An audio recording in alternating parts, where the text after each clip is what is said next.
Hey guys, Ron Placone here. It's Music Monday. I'll be back tomorrow, but for today, it's Music Monday.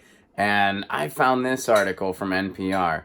A plate that Kurt Cobain used to eat pizza off of and then later write his set list on in 1990 before a Nirvana show in Washington, D.C.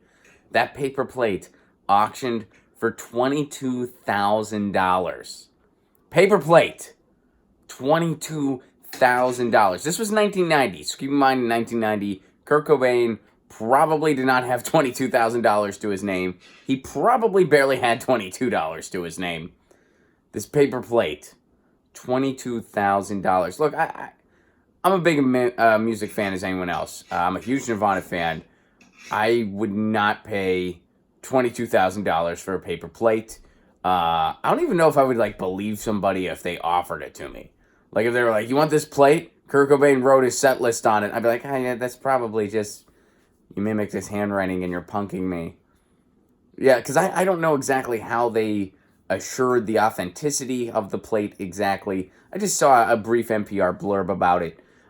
If this went to a charitable cause, I guess that's cool. But otherwise, wow, there are people in this country who don't have enough food to eat, who can't afford a $500 emergency, who, if they live in a different part of the country from their loved one and that loved one dies, they can't afford to go to a funeral. Meanwhile, there's other people who are spending $22,000 on a paper plate that allegedly pizza was eaten off of and a set list was written on it. And if this was just a private thing and it didn't go to charity in any way whatsoever, if you have that kind of money and you're that big of a Nirvana fan, instead of having a paper plate in your house now, why don't you make a charitable contribution to the organization set up in honor of Kurt Cobain in Aberdeen, Washington, to assure that people, or children rather, have access to the arts and to music, because that's something Kurt Cobain didn't really have when he was a child in Aberdeen. And, that was one of the reasons his childhood was a little difficult. So why not make a contribution to something like that?